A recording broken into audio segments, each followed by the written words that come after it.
प्राचीन समय की बात है, जब मानिकपुर नामक गांव में बीर सिंह नामक एक राजा का राज्य था। इस राजा की पत्नी का नाम कोंडावती था और वह अपने पतिव्रता धर्म में अद्वितीय थी। उसका पति भी उससे अपार प्रेम करता था, किंतु इस रानी के हृदय में एक गहरा दुख समाया हुआ था, क्योंकि वह निसंतान थी। इस कारण वह भीतर से अत्यंत उदास रहती थी। भले ही उसके पास भौतिक सुख सुविधाओं की कोई कमी नहीं थी। राजा और रानी ने संतान प्राप्ति हेतु अनेकों पूजा अर्चना, यज्ञ और हवन करवाए, परंतु उनकी प्रार्थनाओं का कोई फल नहीं मिला। उन्होंने हर तीर्थ स्थान पर जाकर मन्नतें मांगी, गरीबों को दान दिया, कुएं खुदवाए, तालाब बनवाए और कन्याओं के विवाह करवाए, फिर भी उनकी गोद सूनी ही रही।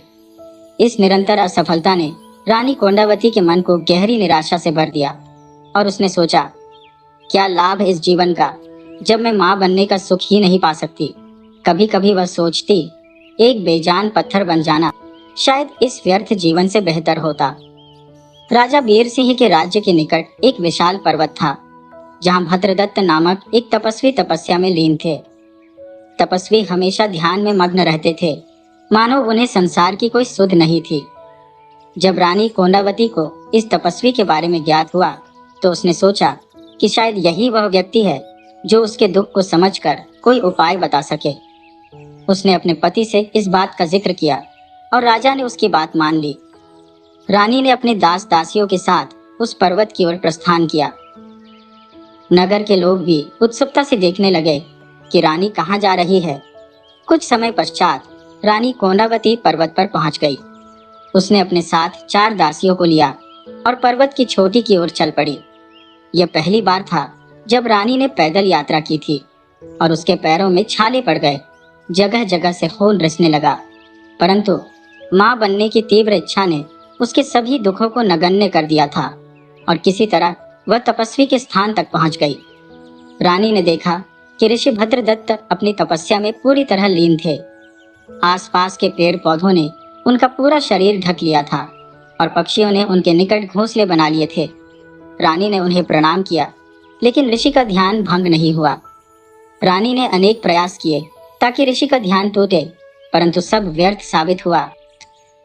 अब रानी को यह भय सताने लगा कि कहीं उसकी वजह से ऋषि की तपस्या में विघ्न न पड़ जाए, अन्यथा कुछ अनर्थ हो सकता है और ऋषि उस पर क्रोधित हो सकते हैं।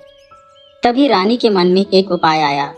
उसने एक हांडी में चावल पकाए, पानी डाला और 2 ईंटें लेकर एक चूल्हा बना लिया। लेकिन चूल्हा अधूरा होने के कारण हांडी ठीक से टिक नहीं पा रही थी। रानी ने तपस्वी के क्रोध से बचने और अपनी इच्छा पूर्ण करने की आशा में यह सब किया, लेकिन उसका चूल्हा जैसे उसके प्रयत्नों की तरह अधूरा ही रह गया। रानी कोंडावती ने अपने दाएं घुटने का सहारा लेते हुए चावल की हांडी को चूल्हे पर रखने का प्रयास किया और फिर चूल्हा जला दिया। इस प्रक्रिया में जब उसने घुटने को झटके से खींचा तो वह जल गया, जिससे वह दर्द से चिल्ला उठी। घुटने को खींचते ही हांडी भी नीचे गिर गई और सारे चावल बिखर गए। ठीक उसी क्षण मुनि जी की गहरी तपस्या भंग हो गई। मुनि जी ने आंखें खोलकर पूछा, बेटी तुम कौन हो? मुझे तो तुम किसी राजघराने की लगती हो, क्योंकि तुम्हें रसोई का काम नहीं आता, न ही चूल्हा जलाना आता है। जाओ, एक पत्थर लाओ और उसे चूल्हे में तीसरा पत्थर बनाकर फिर से चावल पकाओ, नहीं तो तुम अपना घुटना फिर से जला बैठोगी। रानी कोंडावती, जो तपस्वी के पैरों में गिरकर अपनी पीड़ा व्यक्त करना चाहती थी, ने मुनि जी के निर्देशों का पालन किया। उसने मुनि जी के चरणों में गिरकर अपनी व्यथा सुनाई। हे मुनि जी, मैं आपसे विनती करती हूँ कि मुझे संतान का वरदान दीजिए, ताकि मैं मातृत्व का सुख प्राप्त कर सकूं। मुनि जी ने ध्यान से कहा, बेटी तुम्हारे भाग्य में संतान सुख नहीं लिखा है। ये सुनकर रानी कोंडावती मूर्छित होकर वहीं गिर पड़ी, जिससे मुनि जी को बहुत दुख हुआ। उन्होंने ध्यान लगाया और देखा कि रानी को संतान सुख तो प्राप्त होगा, लेकिन यह उसके और राजा वीर सिंह की जान को खतरे में डाल सकता है। अगर लड़की होगी तो रानी की जान को, और अगर लड़का होगा तो राजा की जान को खतरा होगा। मुनि जी ने यह बात रानी को नहीं बताई और कहा, बेटी उत्तर दिशा में नागराज का वास है। वहाँ सागवान के पेड़ों के बीच एक आम का पेड़ है। तुम्हें पहले वहां जाकर पेड़ की प्रदक्षिणा करनी होगी, फिर आम तोड़कर नदी में स्नान करना होगा। इसके बाद आम का रस पी लेना। तुम्हारी इच्छा अवश्य पूरी होगी। रानी ने वैसा ही किया जैसा मुनि जी ने बताया था। वह नागराज के वृक्ष के पास पहुंची और भक्तिभाव से पेड़ की प्रदक्षिणा करने के बाद पेड़ पर चढ़ गई। उसने आंचल में आम तोड़ने शुरू किए, लेकिन जब उसने आम गिने तो केवल 7 आम ही निकले। उसने फिर से पेड़ पर चढ़कर आम तोड़े और फिर 7 आम ही निकले।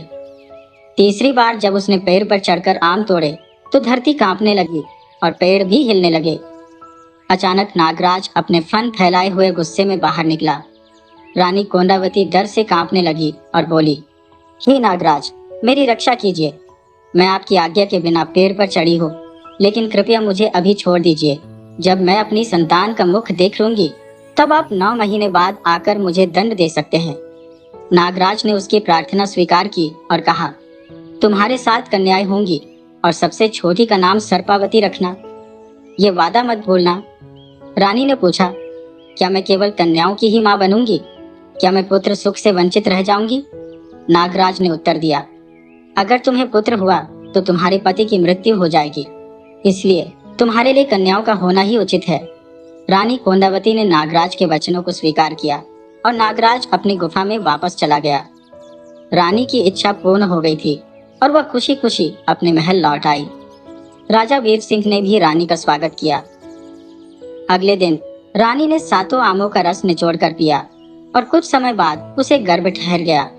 9 महीने बाद रानी कोंडावती ने एक साथ 7 कन्याओं को जन्म दिया।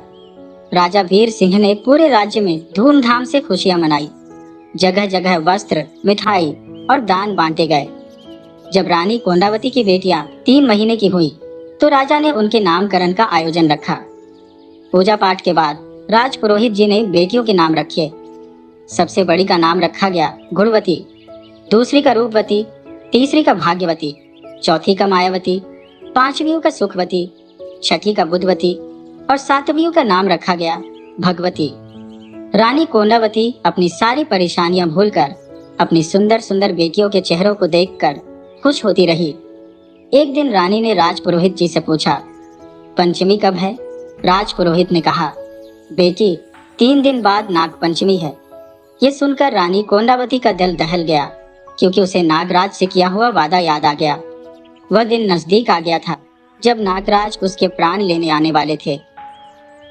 रानी सोचने लगी, अगर मेरे मरने के बाद मेरी नन्ही नन्ही बेटियों का क्या होगा? अगर राजा ने दूसरी शादी कर ली तो सौतेली माँ तो जरूर मेरी बच्चियों को तंग करेगी। हे भगवान, मेरी मासूम बेटियों का क्या होगा? इस डर से रानी ने राजा वीर सिंह को अपने कक्ष में बुलाया और उसे पूरी सच्चाई बता दी। रानी ने कहा, महाराज, मेरे पास बस 3 दिन का समय बचा है। अगर आप मुझे बचा सकते हैं तो बचा लीजिए। राजा यह सुनकर सदमे में आ गया और वही मूर्छित होकर गिर पड़ा। जब मंत्रियों को यह बात पता चली तो उन्होंने रानी को दिलासा दिया, रानी साहिबा, घबराइए मत, हम आपको कुछ नहीं होने देंगे। उन्होंने बाजार से 2 बड़े बड़े सोने के खंभे और एक सोने का संदूक मंगवाया। उन खंभों को बाजार के बीचों बीच गाढ़ा और संदूक को उनके बीच लटकाया। फिर रानी कोंडावती को उस संदूक में बंद कर दिया और बाहर से ताला लगा दिया। संदूक के चारों ओर तेल लगाया और आग लगा दी। पूरी नगरी के दरवाजे बंद कर दिए गए और सैनिकों को बाहर पहरा देने के लिए तैनात कर दिया गया। सभी इस सोच में थे कि नागराज अब रानी के प्राण कैसे लेगा। नाग पंचमी का दिन आ गया और नागराज ने रानी का इंतजार किया। जब रानी नहीं आई तो नागराज को गुस्सा आ गया। उसने गुस्से में अपने चारों फन फैलाए और राजा की नगरी की ओर बढ़ा। नगरी में इतनी तैयारियां देखकर नागराज का गुस्सा और बढ़ गया। उसने अपना सूक्ष्म रूप धारण किया और रानी के संदूक के पास जाकर बैठ गया। नागराज ने कहा, धोखेबाज, तुमने मुझे धोखा दिया और मुझे मारने का पूरा इंतजाम कर लिया। तभी संदूक के अंदर से रानी की आवाज आई, नागराज, इसमें मेरी कोई गलती नहीं है। मैं तो खुद अपना वादा निभाना चाहती थी, लेकिन जो हुआ वह मेरी इच्छा के खिलाफ हुआ। रानी ने हिम्मत जुटाकर कहा, मैं अपनी बेटियों की चिंता में बेहोश हो गई थी। जब होश आया तो मैं इस संदूक में बंद थी। सबने सोचा होगा कि नागराज इतनी दूर से कैसे आएंगे। रानी कोंदावती की आवाज सुनकर सबको लगा कि वह जिंदा है, लेकिन कुछ देर बाद आवाज बंद हो गई। जब संदूक खोला गया तो उसमें सिर्फ खून ही खून था। राजा वीर सिंह ने जब देखा कि उनकी रानी कोंदावती अब इस दुनिया में नहीं रही, तो उनके जीवन का सारा मतलब खो गया। राजा ने अपने सीने में तलवार घोंपने का प्रयास किया, लेकिन मंत्रियों ने उनका हाथ थामकर तलवार छीन ली। एक मंत्री ने कहा, महाराज, हर कोई सांप के डसने से नहीं मरता। मैं एक ओझा को जानता हूँ जो रानी कोंडावती के शरीर से नागराज का जहर निकाल सकता है। राजा वीर सिंह ने तुरंत अपनी नगरी के आसपास के सभी ओझाओं को बुलाया और रानी का उपचार करने के लिए कहा। ओझाओं ने अपने अपने तरीकों से रानी का इलाज करना शुरू किया। कुछ ही देर में रानी ने आंखें खोल दी। उन्होंने राजा को पास बुलाया, उनका हाथ पकड़कर बोली, महाराज, मैं अब कुछ ही पल की मेहमान हूँ। दुनिया में कोई ऐसा ओझा नहीं है जो मेरे प्राण वापस ला सके। मैं आपसे एक वचन लेना चाहती हूँ। जब तक हमारी बेटियों का विवाह न हो जाए और वे अपनी ससुराल न चली जाए, तब तक आप दूसरी शादी नहीं करेंगे। मुझे डर है कि अगर आपने दूसरी शादी कर ली तो मेरी सौतन मेरी बेटियों को बहुत सताएगी। मैं अपनी दूध पीती बच्चियों को आपके हवाले करके जा रही हूँ। राजा वीर सिंह ने रानी के सामने कसम खाई कि चाहे कुछ भी हो जाए, वे कभी दूसरी शादी नहीं करेंगे। रानी कोंडावती आखिरी बार अपनी बेटियों का चेहरा भी नहीं देख पाई और स्वर्ग से धार गई। जिन संतानों को पाने के लिए रानी ने न जाने कितने पूजा पाठ और तप किए थे, उन्हीं संतानों का सुख वे नहीं भोग सकी। रानी आखिरी समय तक अपनी बेटियों का नाम लेती रही। समय बीतने लगा। राजा ने अपनी बेटियों को माँ की कमी कभी महसूस नहीं होने दी और रानी से किया हुआ वादा निभाया। उन्होंने दूसरी शादी नहीं की। मंत्रियों ने राजा को समझाने की बहुत कोशिश की, लेकिन राजा अपने वचन पर अड़िग रहे। मंत्रियों को समझ नहीं आ रहा था कि राजा को दूसरी शादी के लिए कैसे मनाए। फिर एक युक्ति सूझी। मंत्रियों ने राजा की 7 बेटियों से बात की और कहा, हमने राजा वीर सिंह को दूसरी शादी करने के लिए कहा है, लेकिन वे हमारी बात नहीं मानते। अगर आप सब मिलकर अपने पिताजी से दूसरी शादी करने का अनुरोध करेंगी तो शायद वे मान जाए। आपको भी नई माँ का प्यार मिलेगा। बेटियों ने पिता से दूसरी शादी करने की गुजारिश की, लेकिन राजा ने साफ इनकार कर दिया। तब राजा ने मंत्रियों से कहा कि वे दूसरा उपाय सोचें। मंत्रियों ने एक योजना बनाई। उन्होंने एक नौकर को जंगल में भेजा और वहां से मोहिनी नाम की एक जड़ी बूटी ढूंढ लाए। ये बूटी ऐसी थी कि जो इसे खा ले वह तुरंत विवाह के लिए राजी हो जाता। मंत्रियों ने इस जड़ी बूटी को रसोइये से कहकर राजा के भोजन में मिलवा दिया। अगले दिन राजा ने मंत्रियों से कहा कि वे विवाह करना चाहते हैं और किसी सुंदर राजकुमारी को ढूंढ लाए। सभी मंत्री तो इसी मौके का इंतजार कर रहे थे। उन्होंने राजा वीर सिंह के लिए एक योग्य राजकुमारी ढूंढ निकाली, जिसका नाम स्वर्णवती था। राजा वीर सिंह का रिश्ता स्वर्णवती से तय हो गया। राजा वीर सिंह बारात लेकर सीतापुर नामक राज्य में पहुंचे, जहां उनका विवाह स्वर्णवती से हुआ। लेकिन विवाह के बाद अपशकुन होने लगे। जब बारात लौट रही थी तो एक पेड़ की टहनी टूटकर बारातियों पर गिर पड़ी, लेकिन राजा वीर सिंह बाल बाल बच गए।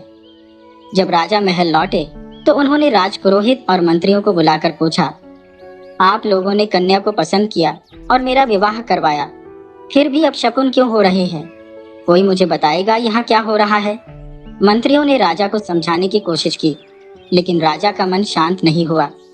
जड़ी बूटी का असर अब खत्म हो चुका था और राजा को अपनी पत्नी को दिए गए वचन की याद आ गई। राजा का नई रानी से मन उछट गया। उन्होंने नई रानी के लिए एक नया महल बनवा दिया और खुद अपनी 7 बेटियों के साथ पुराने महल में रहने लगे। राजा ने रानी स्वर्णवती से बात करना भी बंद कर दिया और नए महल में जाना भी छोड़ दिया। एक दिन राजा वीर सिंह को किसी काम से महल से बाहर जाना पड़ा। उन्होंने सोचा कि 7 बेटियों को भी साथ ले जाए, लेकिन रानी स्वर्णवती को जब यह बात पता चली तो उसने चुपचाप जाकर बेटियों को समझाया, बेटियों, तुम्हारे पिता तुम्हें साथ ले जाना चाहते हैं, लेकिन सोचो यहाँ तुम्हारी देखभाल कौन करेगा? खाना कौन बनाएगा? कपड़े कौन धोएगा? अगर तुम पिता के साथ चली गईं तो वे अपने काम पर ध्यान नहीं लगा पाएंगे। इसलिए तुम सब पिताजी से कहो कि हमें यही रहना है, नई माँ के साथ। 7 बेटियों ने रानी की बात मान ली और राजा से कहा, पिताजी, हम यही माँ के साथ रहना चाहते हैं, आप अपने काम पर जाइए। राजा वीर सिंह ने सोचा कि अगर बेटियां अपनी नई माँ के साथ खुश हैं, तो उन्हें यहीं रहने देते हैं। उन्होंने बेटियों को रानी के महल में छोड़ दिया और खुद चले गए। अगले दिन अमावस्या थी। रानी स्वर्णवती ने सातों बेटियों को बुलाकर कहा, कल पूर्णिमा है। जो इस दिन व्रत रखता है उसे बहुत सुख मिलता है, इसीलिए तुम सब कल व्रत रखना ताकि तुम्हारा जीवन सुखी हो। बेटियों ने रानी की बात मान ली और व्रत का संकल्प कर लिया। दिन ढलते ही बेटियां भूख से बेहाल हो गईं।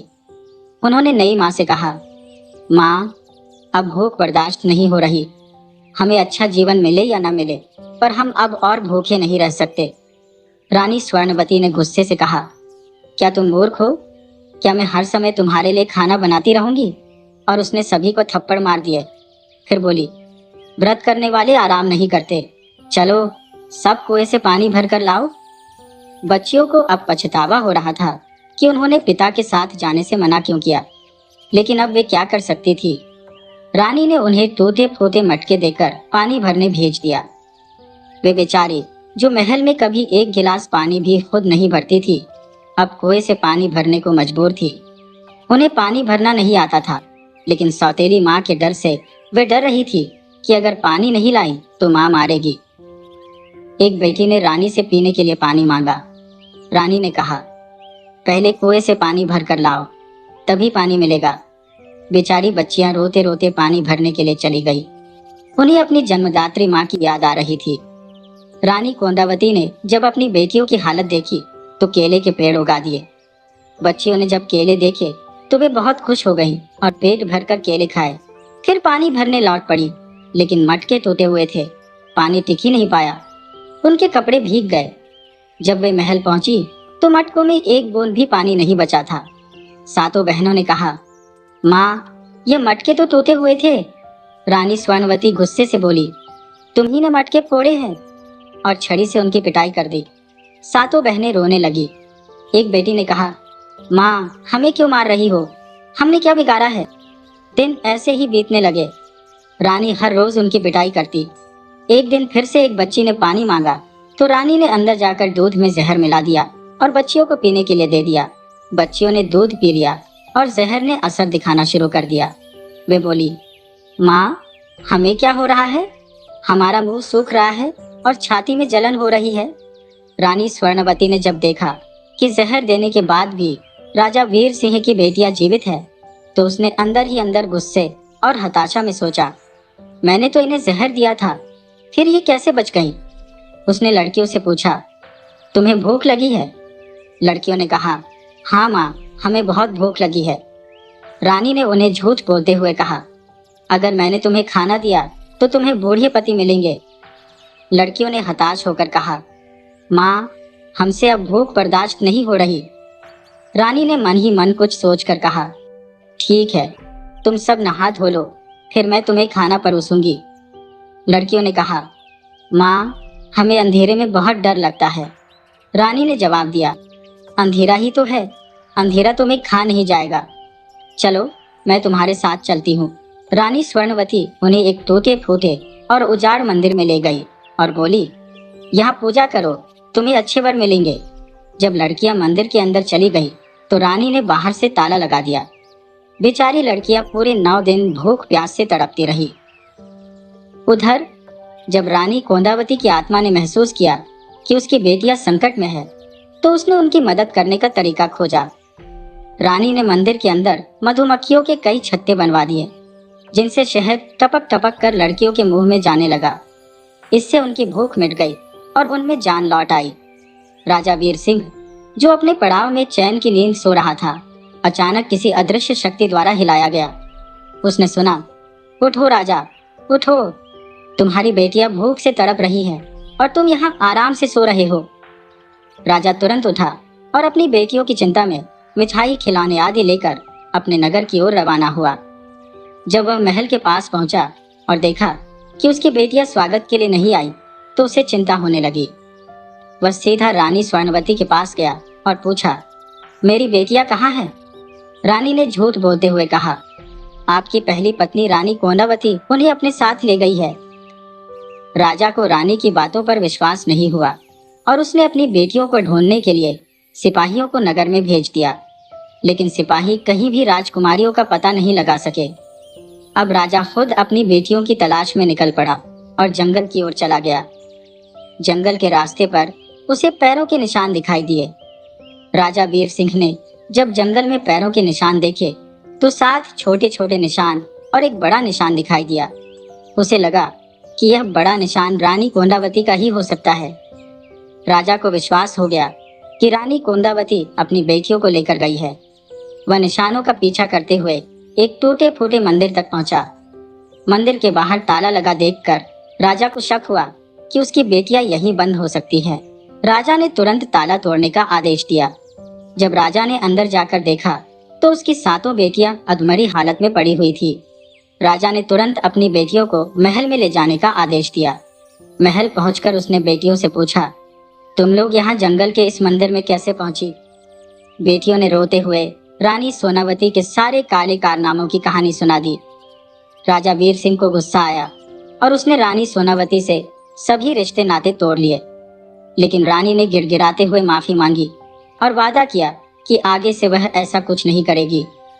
राजा ने उसे माफ कर दिया और रानी अपने महल में रहने लगी।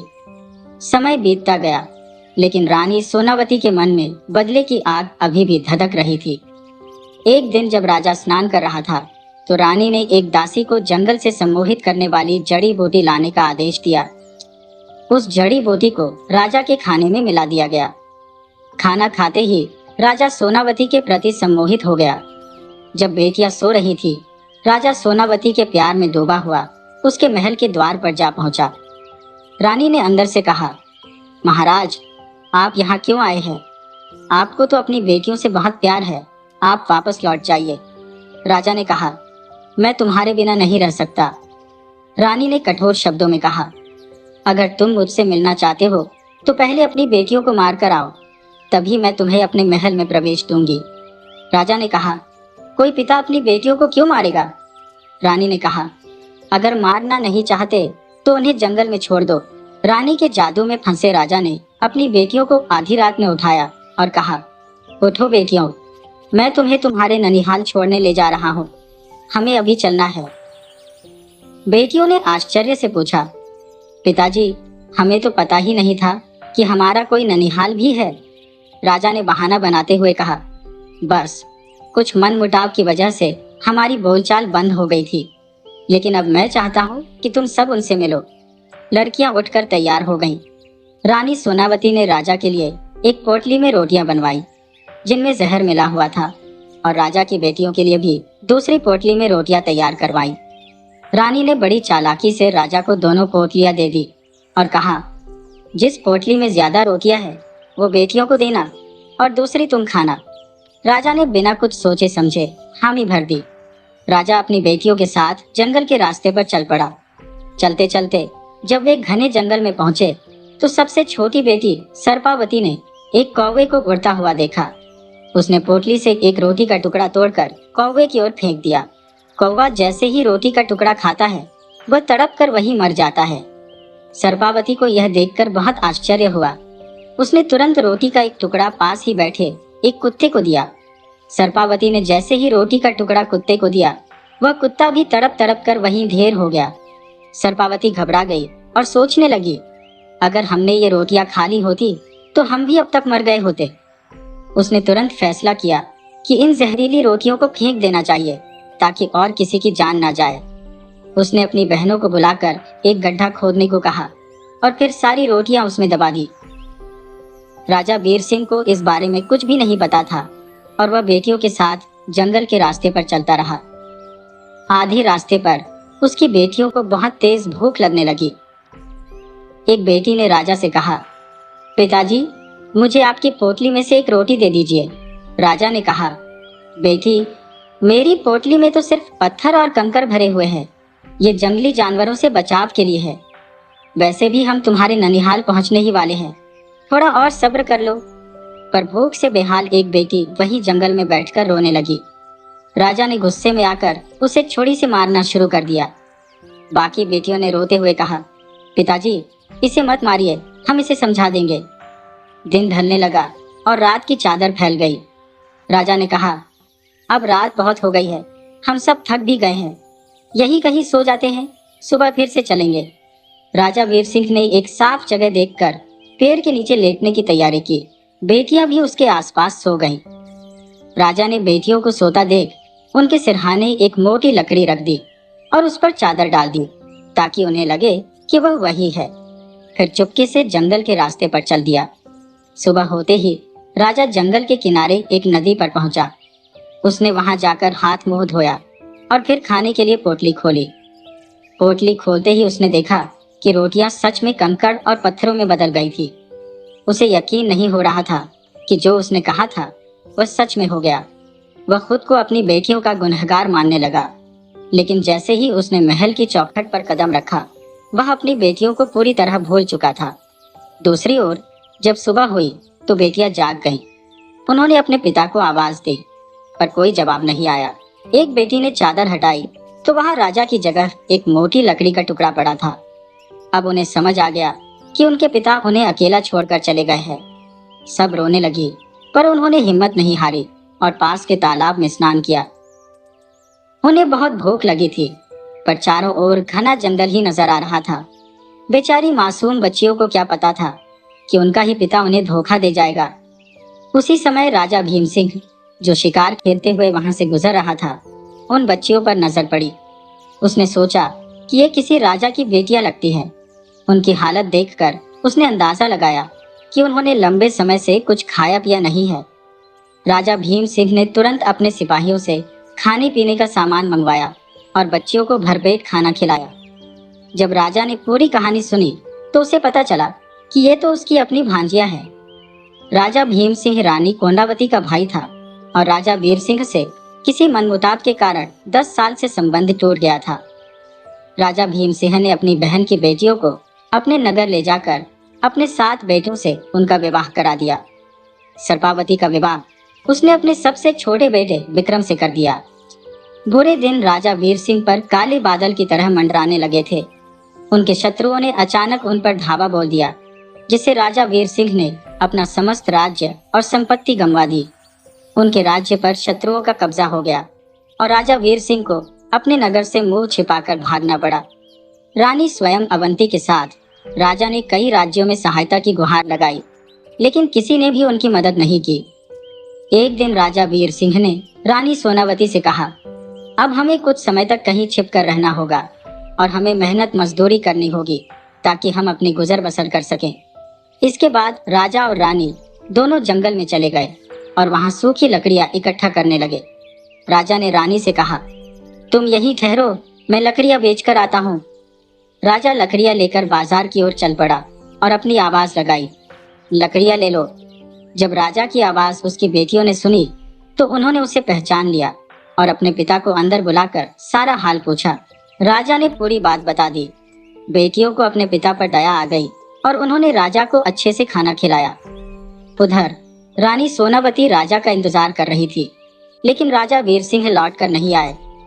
रानी ने सोचा, जब किसी के पास 2 पैसे आ जाते हैं तो वह सब कुछ भूल जाता है। ये सोचकर रानी आगे बढ़ने लगी। तभी सामने एक बड़ा पहाड़ खड़ा दिखा। राजा वीर सिंह की तबीयत भी गिरने लगी थी और वे 24 घंटे बिस्तर पर लेटे रहते थे। बेटियों ने बहुत उपचार किया, लेकिन उनकी सेहत में कोई सुधार नहीं हुआ। कुछ ही दिनों में राजा वीर सिंह की हालत और बिगड़ गई और अंततः उन्होंने दुनिया को अलविदा कह दिया। बेटियों ने बहुत धूमधाम से उनके अंतिम संस्कार का आयोजन किया। इस घटना के बाद धीरे धीरे 3 साल बीत गए। राजा वीर सिंह की बेटियां अब सुखमय जीवन जी रही थी। अभी तक सरस्वती की बड़ी बहनों को संतान सुख नहीं मिला था, लेकिन सरस्वती गर्भवती हो गई। ये सुनकर सब बहुत खुश हुए। सभी ने मिलकर खुशी मनाई और गरीबों को दान दिया। इसी बीच राजा भीम सिंह के बड़े बेटे को किसी काम से धर्मपुर जाना पड़ा। सभी भाई जाने के लिए अपने अपने हथियारों के साथ तैयार हो गए। जब वे जाने लगे तो उन्होंने महल के दरबान सुखीराम से कहा, हमारे जाने के बाद अगर कोई भिखारी या फकीर आए तो उसे बाहर से ही भीख दे देना। अगर कोई परदेशी या अनजान व्यक्ति आए तो उसे भी बाहर से ही भेज देना, किसी को अंदर मत आने देना। अगर कोई गलती से भी अंदर आ गया तो समझ लेना कि तुम्हारी खैर नहीं है। राजकुमार विक्रम ने सरस्वती को बुलाकर कहा, रानी, हमने बाहर 7 लकीरें खींच दी हैं। जब तक हम वापस नहीं आते तुम महल से बाहर कदम नहीं रखोगी। इसके बाद सातों भाई धर्मपुर के लिए रवाना हो गए। रामनगर से 11 कोस दूर एक टीला था जहां एक जादूगर रहता था। उसके पास एक बड़ा किला था जिसमें 7 चांदी और 14 सोने की मीनारें थी। उस किले के बीच में एक 4 मीनार की मस्जिद बनी हुई थी। जादूगर उस मस्जिद में अपनी किताबें उलटता पलटता रहता था। वह तंत्र मंत्र में निपुण था, इसलिए उसके पास भूत प्रेत की आत्माएं मौजूद रहती थी। जब चाहे वह उन्हें बुला सकता था। वह जादूगर हमेशा फकीर के वेश में रहता था, इसलिए लोग उसे भूतिया फकीर कहते थे। आज भी जब उसने चुटकी बजाई तो बल्ली नाम का प्रेत मशाल जला दिया और एक नई भूत ने उसकी दाढ़ी बनाई। खली नाम के भूत ने खाना पकाया और एक अन्य भूत दूध ले आया। जमरूत ने पानी भर दिया और एक और भूत फकीर के हाथ पांव दबाने लगा। एक बूढ़ा भूत आकर उसे कहानी सुनाने लगा। इतने में एक परिंदा उड़ता हुआ फकीर के सामने वाले पेड़ पर आकर बैठ गया। फकीर ने अपनी बूढ़ी साथी फुल्ली बाई को बुलाया और कहा, देख फुल्ली बाई, ये पंछियों का जोड़ा कितना प्यारा लगता है। बता, कौन है जो मेरे पास आकर मेरे शौक पूरे करेगा। अब फुल्ली बाई बुजुर्ग हो चुकी थी और फकीर के दिल में यह ख्याल आ रहा था कि कहीं से एक सुंदर सी औरत मिले। इसके लिए उसने एक काली बिल्ली को मारकर उसकी आंखों में अंजन लगाया और चारों ओर नजर दौड़ाई, लेकिन कोई सुंदर औरत उसे नजर नहीं आई। फिर उसकी नजर भीम सिंह के महल में रानी सरवती पर पड़ी। फकीर ने तुरंत तय किया कि वह उस औरत को चुरा कर ले आएगा। रानी सरवती बहुत ही खूबसूरत थी और फकीर ने पक्का इरादा कर लिया कि उसे हर हाल में रानी सरवती को अपने पास लाना है। खुल्ली बाई के साथ फकीर अपने महल में चला गया। खुल्ली बाई ने फकीर के सामने गेहूं की रोटियां और मूंग की दाल रख दी। पहले तो फकीर ने 3 मटके मदिरा के खाली किए, फिर सारे का सारा खाना चट कर गया। खाना खाने के बाद उसने 2 किलो अफीम भी खा ली, लेकिन उसे नशा नहीं हुआ। फिर उसने अपनी बड़ी सी चिलम में 2 मन गांजा भरकर पिया और तब जाकर उसे नशा हुआ। नशे में डूबते ही उसे रानी सरवती का चेहरा याद आ गया। अब उसके दिल में सरवती को चुराने का इरादा और मजबूत हो गया। फकीर ने अपने जादू से कपड़े बदलकर पहले साधु का भेष बनाया, फिर बनिए का, लेकिन कोई भेष उसे ठीक नहीं लगा। आखिर में उसने एक संत का भेष कर लिया। हाथ में चांदी का कमंडल और सोने का चिमटा पकड़ लिया और चल पड़ा रानी सरवती के महल की ओर। जादू के बल से पलक झपकते ही वह सरवती के महल के सामने खड़ा हो गया, लेकिन वहां के पहरेदार सुखीराम ने उसे अंदर नहीं जाने दिया। सुखीराम ने कहा, अगर भिक्षा चाहिए तो मैं दे सकता हूँ, पर अंदर नहीं जाने दूंगा। फकीर ने बहुत कोशिश की, लेकिन सुखीराम टस से मस नहीं हुआ। तब फकीर ने कहा, अरे मूर्ख, क्या तू नहीं जानता कि मैंने ही सरवती को पुत्र दिया, इसीलिए वह गर्भवती है। यह सुनकर सुखीराम बहुत खुश हो गया और फकीर के पैरों में गिरकर माफी मांगने लगा।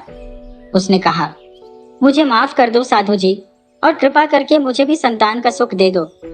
फकीर ने अपने झोले से भभूत निकालकर सुखीराम को दी और कहा, ये ले जा, अपनी पत्नी को खिला देना और थोड़ा घर में छिड़क देना।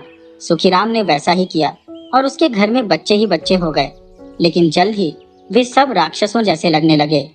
जब खाने की मांग से परेशान हो गया तो सुखीराम फिर फकीर के पास आया और बोला, मुझे ऐसी संतान नहीं चाहिए। फकीर ने उसे फिर से भभूत दी और कहा, अब इसे छिड़क देना, अब जितने बच्चे चाहिए उतने ही होंगे। सुखीराम ने वैसा ही किया और उसके घर में केवल 7 बच्चे रह गए। सुखीराम और उसकी पत्नी ने राहत की सांस ली। फिर फकीर ने देखा कि सरवती की बहनें पानी भरने जा रही है, लेकिन सरवती उनके साथ नहीं थी। फकीर ने अपनी जादूगरी से उनके मटकों में अशर्फियां भर दी, लेकिन जब वे महल में पहुंची तो देखा कि मटकों में सोने की गिंदियां नहीं बल्कि कोयला था। फकीर ने बाहर आकर ऊंची आवाज में कहा, अलख निरंजन, तुम दूधो नहाओ, पूतो फलो, सबके कष्ट दूर हो जाएंगे, और शंख बजा दिया। जैसे जैसे फकीर सरस्वती की बहनों के महल में घूमता हुआ सरस्वती के कक्ष के पास पहुंचा, उसकी आवाज सुनकर सरस्वती की एक दासी भिक्षा देने आई, पर फकीर ने उसे मना करते हुए कहा, मैं दासियों से भिक्षा नहीं लेता, अपनी रानी से कहो कि खुद आकर भिक्षा दे। दासी ने जवाब दिया, रानी अभी बाहर नहीं आ सकती हैं। इस पर फकीर ने कहा, अरे मैंने ही तो रानी को पुत्र दिया है, उसे वापस लाने में मुझे समय नहीं लगेगा। जब दासी ने यह बात रानी सरस्वती को बताई तो रानी को लगा कि इन साधुओं और फकीरों से सावधान रहना चाहिए, कहीं ऐसा ना हो कि ये सचमुच मेरे बच्चे को नुकसान पहुंचा दें। इसलिए रानी सरस्वती खुद अपने हाथों से भिक्षा देने के लिए फकीर के पास आई। जैसे ही रानी ने भिक्षा दी, उसका पुत्र रोने लगा। रानी ने अपनी अंगूठी उतारकर अपने पुत्र की उंगली में पहना दी और फकीर के पास भिक्षा देने चली गई। लेकिन फकीर ने भिक्षा लेने से इनकार कर दिया। सरस्वती ने कारण पूछा तो फकीर ने कहा, जब तक तुम अपने पति की खींची हुई लकीर को पार करके मुझे भिक्षा नहीं देती, मैं भिक्षा नहीं ले सकता। फकीर को यह पता था कि जब तक रानी महल की लकीर पार नहीं करेगी, वह उसे हाथ भी नहीं लगा सकता। सरस्वती लकीर को पार करने में झिझक रही थी। यह देखकर फकीर ने छल से उसके बच्चे को छीन लिया और धमकी दी कि वह बच्चे को ले जाएगा। डर के मारे रानी सरस्वती महल की लकीर पार कर बाहर आ गई। जैसे ही रानी बाहर आई, फकीर ने उसे जादू से एक कुतिया में बदल दिया और उसके गले में जंजीर डालकर ले जाने लगा। सुखीराम ने देखा कि जब फकीर आया था तो वह अकेला था, लेकिन अब वह कुतिया लेकर जा रहा है। उसने पूछा, फकीर तुम तो अकेले आए थे, ये कुतिया कहाँ से आई?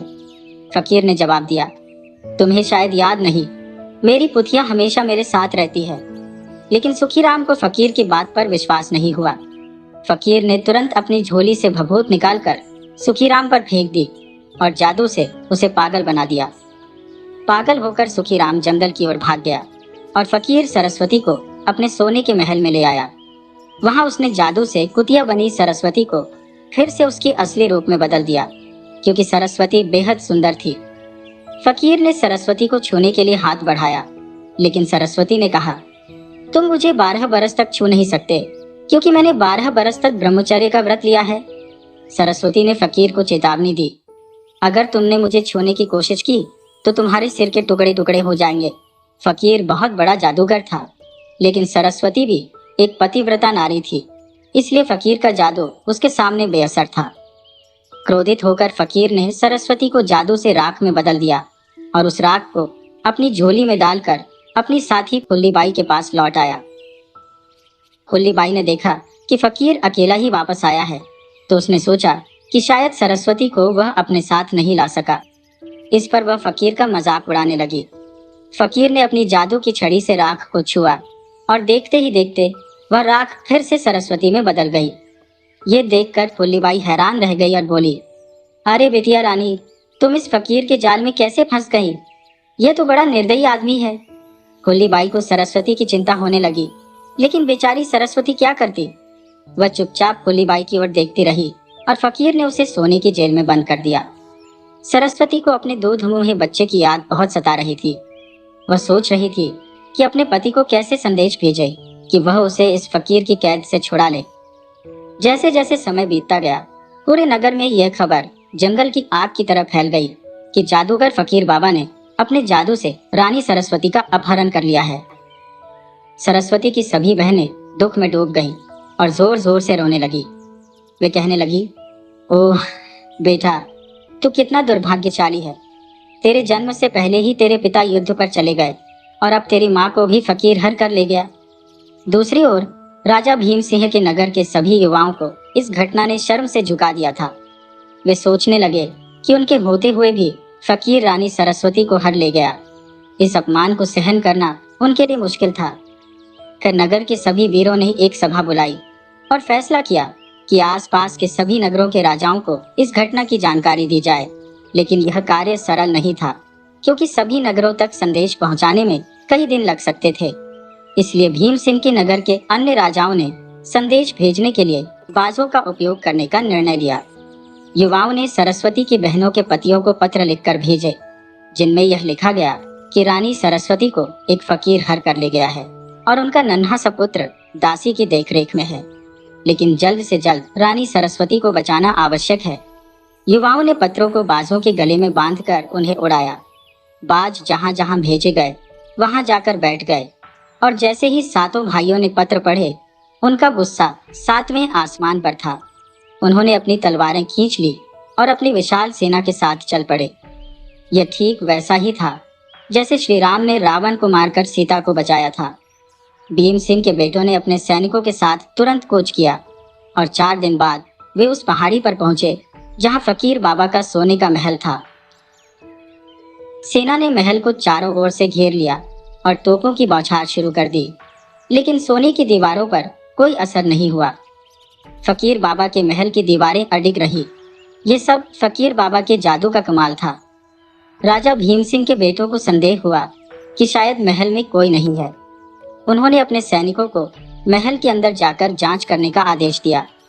जब सैनिक महल की छत पर पहुंचे तो उन्हें कोई व्यक्ति नजर नहीं आया, लेकिन तभी एक पेड़ के नीचे फकीर बाबा ठाठ से सोता हुआ दिखा। उसके साथ फकीर की रखैल फुल्लीबाई भी थी। जब सैनिकों ने फकीर के महल की छत पर चढ़ाई की तो फुल्लीबाई ने फकीर को जगाने की कोशिश की, लेकिन वह गहरी नींद में था। फुल्लीबाई ने एक गर्म सरिया लेकर फकीर के शरीर पर दाग दिया, लेकिन फिर भी वह नहीं जागा। अंततः फुल्लीबाई जोर से चिल्लाई, तब जाकर फकीर ने अपनी आंखें खोली। फकीर ने जब देखा कि शत्रु उसके महल तक पहुंच चुके हैं, तो उसने जल्दी से सरस्वती को उठाया और महल के पास बनी मस्जिद की छत पर चढ़ गया। सरस्वती अपने पति और देवरों को देखकर रोने लगी।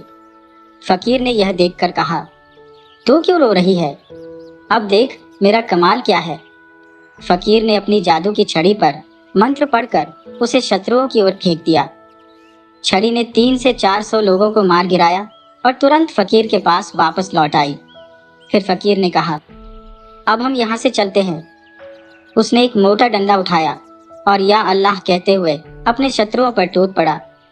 शत्रुओं ने कितनी ही बार फकीर को मारकर जलाया, उसकी राख को पानी में बहा दिया, लेकिन वह फिर से जिंदा हो जाता।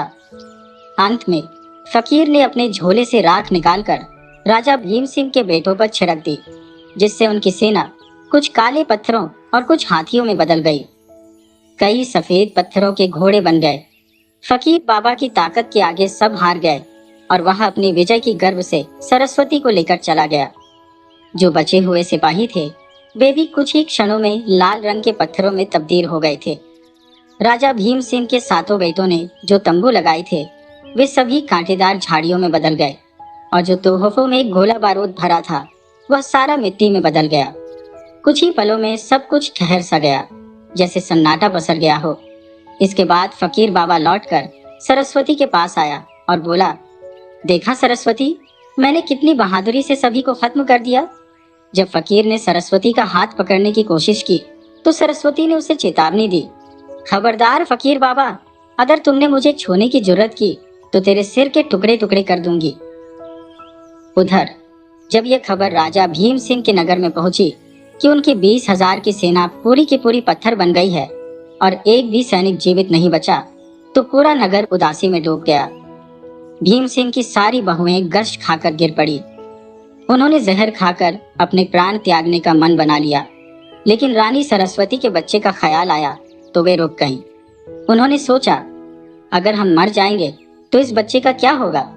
इसलिए उन्होंने प्राण त्यागने का इरादा छोड़ दिया और बच्चे के पालन पोषण का जिम्मा लिया। रानी सरस्वती के बेटे का नाम गोपी चंद्र रखा गया।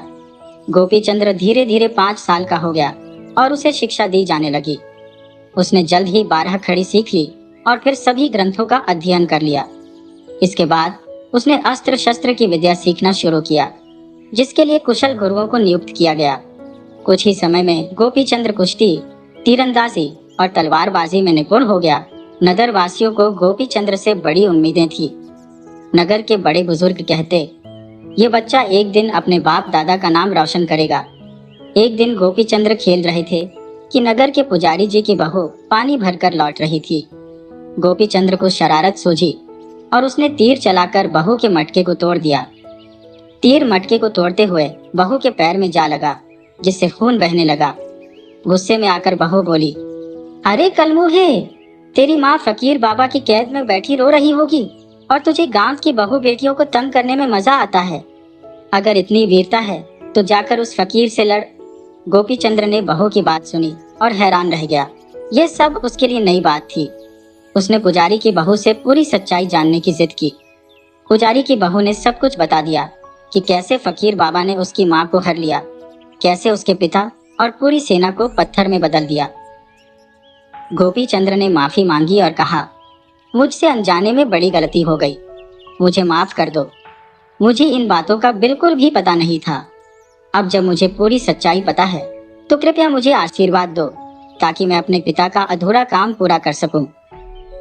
पुजारी की बहू ने उसे आशीर्वाद दिया और कहा, जीते रहो पुत्र, तुम्हारी वीरता तुम्हारी माँ को इंसाफ दिलाएगी, हमें खुशी होगी। इसके बाद गोपी चंद्र महल में लौट आया और बिस्तर पर लेट गया। उसने सबसे बातचीत बंद कर दी, यहाँ तक कि खाना पीना भी छोड़ दिया।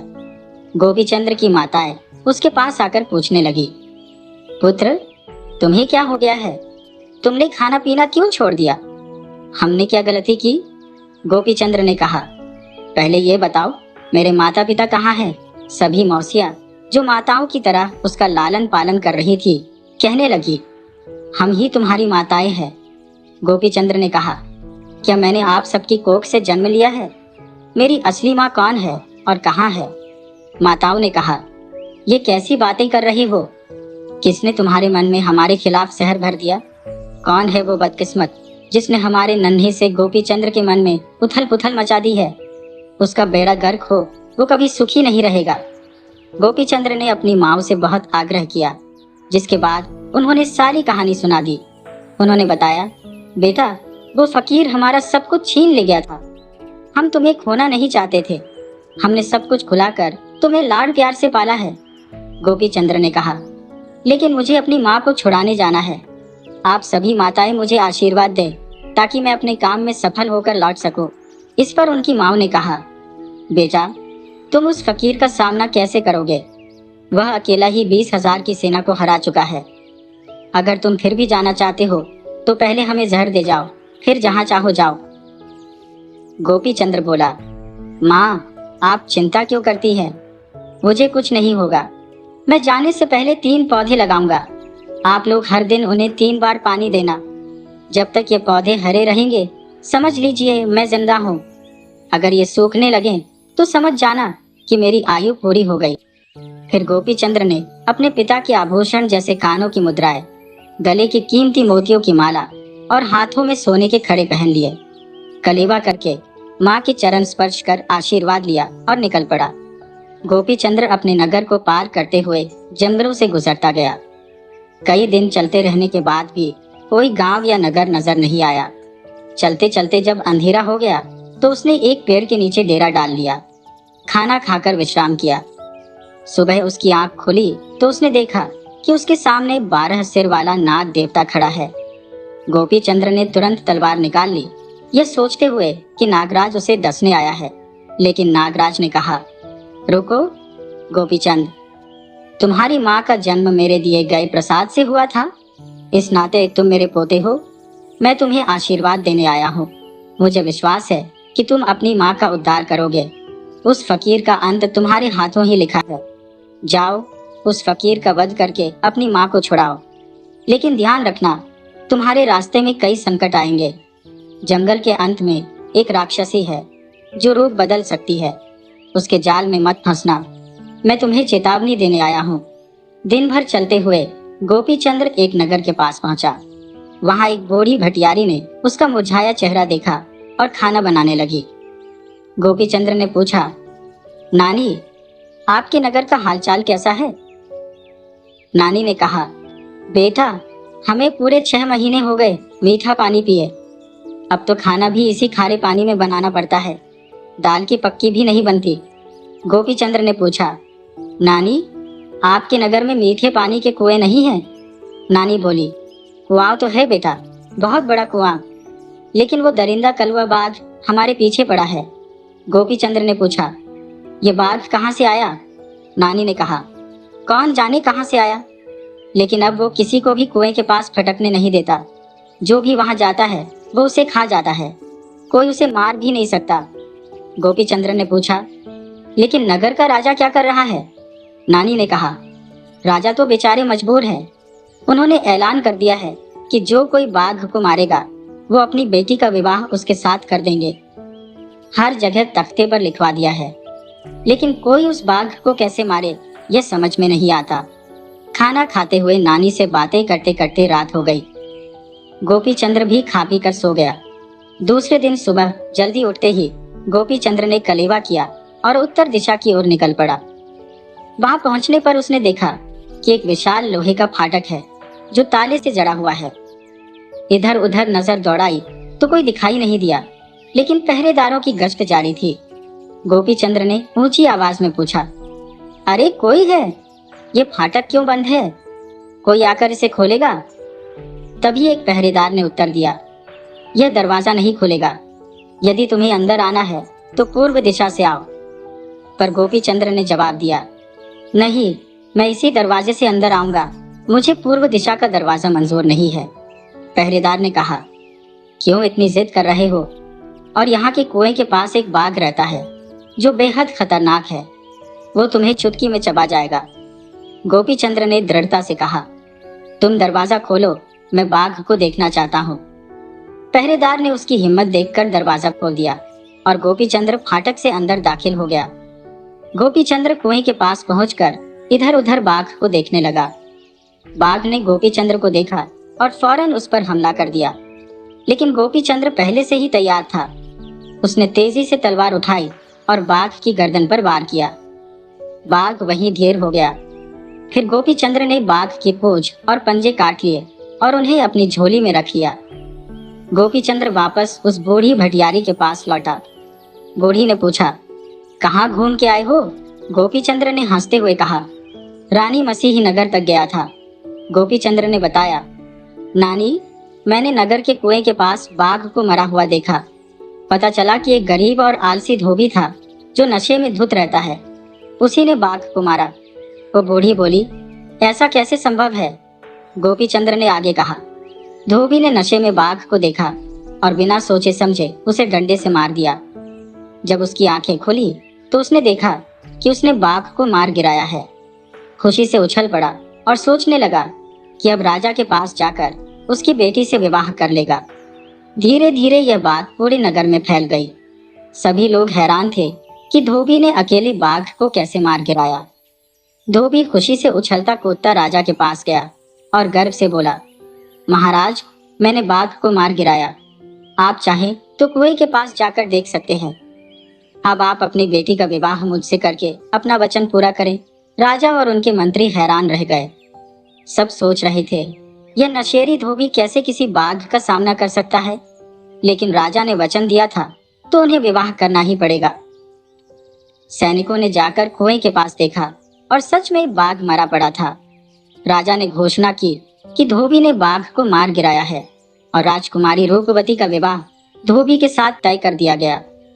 राजा को अपना वचन निभाना था तो उन्होंने अपनी बेटी का विवाह धोबी के साथ करने का निर्णय लिया। सभी लोग दुखी थे, लेकिन चमनलाल धोबी खुशी से फूला नहीं समा रहा था। उसके घर में उत्सव की तैयारी चल रही थी। इसी बीच बूढ़ी भटियारी के मन में शक हुआ कि अकेले धोबी यह काम नहीं कर सकता। उसने गोपी चंद्र की तलाशी ली और उसके झोले में बाघ के पंजे और पूंछ देखी। उसकी तलवार भी खून से सनी हुई थी। बूढ़ी का शक यकीन में बदल गया। वह बाघ के पंजे और पूंछ लेकर राजा के पास गई और उन्हें पूरी बात बताई। राजा को जब सच्चाई का पता चला तो उन्होंने धोबी चमनलाल को कैद खाने में डाल दिया और गोपी चंद्र को पूरे मान सम्मान के साथ राजमहल ले आए। इसके बाद उन्होंने अपनी बेटी रूपवती का विवाह गोपी चंद्र के साथ धूमधाम से संपन्न करवाया। गोपी चंद्र ने विवाह की तैयारियां होते देख विनम्रता पूर्वक कहा, मुझे क्षमा करें, लेकिन मैं अपनी माँ को फकीर बाबा की कैद से आजाद करवाए बिना विवाह नहीं कर सकता। मैं अपनी माता को वापस लेकर आऊंगा, तभी मैं आपकी बेटी से विवाह करूंगा और फिर रूपवती को अपने साथ ले जाऊंगा। राजा ने गोपी चंद्र की बात मान ली और उनके साथ भोजन देव नाम के एक ब्राह्मण को भेज दिया। गोपी चंद्र और ब्राह्मण ने पहाड़ी गंगानगर की ओर यात्रा शुरू की, जो सिंहगढ़ से लगभग 20 कोस दूर था। चलते चलते गोपी चंद्र को प्यास लगी तो वे एक कुएं के पास रुके, लेकिन कुएं का पानी बहुत गहराई में था और पानी निकालने के लिए उनके पास कुछ भी नहीं था। ऐसे में गोपी चंद्र ने अपने औजार जमीन पर रख दिए और अपनी पगड़ी का एक सिरा पेड़ से बांधकर कुएं में उतरे। बाहर खड़े ब्राह्मण ने गोपी चंद्र के औजार और गहने देखकर लालच में आकर उनके साथ विश्वासघात कर दिया। ब्राह्मण ने पेड़ से बंधी पगड़ी का सिरा तलवार से काट दिया, जिससे गोपी चंद्र कुएं में जा गिरे। कुएं में जमी हरियाली के कारण गोपी चंद्र बाहर नहीं आ पा रहे थे, लेकिन उन्होंने हार नहीं मानी। भोजन देव गोपी चंद्र के गहने और रुपए लेकर मौज मस्ती करने लगे, लेकिन जब उनके पास पैसे खत्म हो गए तो वे एक मंदिर के बाहर भीख मांगने लगे। उधर गोपी चंद्र कई दिनों से उसी कुएं में फंसे हुए थे। भूख और प्यास के कारण वे बेहद कमजोर हो गए थे, लेकिन अपनी कोशिशें जारी रखी। एक दिन जब एक राजा शिकार खेलने आया तो उसे भी प्यास लगी और वह कुएं के पास पहुंचा। राजा ने कुएं में गोपी चंद्र को देखा और तुरंत रस्सी डालकर उन्हें बाहर निकाला। गोपी चंद्र ने उस राजा को भोजन देव की धोखाधड़ी के बारे में बताया। पूरी कहानी सुनकर राजा को गोपी चंद्र पर बहुत तरस आया और उन्होंने उसे अपनी बेटी से विवाह करने का प्रस्ताव दिया। लेकिन गोपी चंद्र ने कहा, महाराज, मैंने अपनी माँ को फकीर बाबा की कैद से आजाद कराने का संकल्प लिया है। जब तक मैं उन्हें नहीं छुड़ा लेता मैं कोई सुख नहीं भोग सकता। राजा गोपी चंद्र की इस भलमनसाह और कर्तव्य परायणता से बहुत प्रभावित हुए। उन्होंने सोचा कि यह युवक वास्तव में बहुत अच्छा है और उन्होंने गोपी चंद्र को अपने साथ नगर के मंदिर में दर्शन के लिए ले जाने का निर्णय लिया। मंदिर में गोपी चंद्र ने भोजन देव को भीख मांगते हुए देखा। गोपी चंद्र ने सब कुछ जानते हुए भी भोजन देव को राम राम कहा और राजा से उसके लिए धन और दौलत की व्यवस्था करवाई। अगली सुबह गोपी चंद्र राजा से विदा लेकर रवाना हुए। घोली भटियारी नगर अब भी दूर था और गोपी चंद्र बेहद थके हुए थे। उन्होंने एक टूटे फूटे मंदिर के पास एक पेड़ के नीचे आराम करने का निर्णय लिया। भूख के कारण उन्हें नींद नहीं आ रही थी, लेकिन खाने के लिए कुछ भी नहीं था। तभी जंगल से एक बाघ और सियार वहां आकर थोड़ी दूरी पर बैठ गए। बाघ ने सियार से कहा, भैया, क्या तुम्हें पता है कल राजा ध्रुवदेव की राजकुमारी लीलावती का आखिरी दिन है। राजकुमारी लीलावती बहुत बीमार है और कल मुझे अच्छे भोजन की कोई चिंता नहीं है। मैं दावत उड़ाऊंगा। सियार ने जवाब दिया, हाँ, लेकिन उसे बचाने के लिए कोई दवाई या उपचार नहीं है। बाघ ने कहा, उपचार तो है पर लोग नहीं जानते। इस मंदिर की दीवार पर जो पौधा उग रहा है, अगर उसके पत्तों का रस निकालकर राजकुमारी को पिला दिया जाए तो वह पूरी तरह से ठीक हो जाएगी। गोपी चंद्र ने यह बातचीत सुन ली और उन्होंने फैसला किया कि वह इस औषधि का उपयोग करके राजकुमारी की जान बचाएंगे। अब उनके मन में एक नई योजना थी जो उन्हें उनके मकसद तक पहुंचा सकती थी। अगली सुबह होते ही राजकुमार गोपी चंद्र ने उठकर उस पौधे के पत्ते तोड़ लिए और अपने झोले में रख लिए। इसके बाद वे फिर से गोरली भाटिया के घर लौट गए। वहां जाकर गोपी चंद्र ने कहा, नानी, जल्दी से मुझे कुछ बनाकर खिला दो, मैं तुम्हें एक अशर्फी दूंगा। इस पर भाटिया ने कहा, हाय राम, तुमको नहीं पता कि हमारे नगर के राजा ध्रुवदेव की बेटी इस वक्त अपनी बीमारी की वजह से जिंदगी और मौत के बीच लटकी हुई है। माफ करना बेटा, आज मैं तुम्हें कुछ खाने को नहीं दे सकती। तुम किसी और के घर जाकर खाना खा लो। राजकुमार गोपी चंद्र ने जवाब दिया, नानी, खाने के बाद मैं भी आपके साथ राजमहल चलूंगा और राजकुमारी लीलावती का इलाज करूंगा। बूढ़ी भाटिया बोली, बेटा, इतने बड़े बड़े हकीमों और वैद्यों ने इलाज करके देख लिया, लेकिन सब बेअसर रहे। राजकुमारी की तबीयत में कोई सुधार नहीं हुआ। खैर, रात की बची हुई रोटी है, अगर चाहो तो परोस देती हूँ। भोजन करने के पश्चात गोपी चंद्र ने कहा, नानी, मैं आपके साथ राजमहल चलूंगा। बूढ़ी भाटिया मान गई और गोपी चंद्र उनके साथ राजमहल पहुंचे। वहां उन्होंने देखा कि राजकुमारी लीलावती को जमीन पर लेटा रखा गया था, क्योंकि उसकी नब्ज तक नहीं मिल रही थी। राजकुमार गोपी चंद्र ने राजा से विनती की, एक बार मुझे राजकुमारी को देखने दीजिए।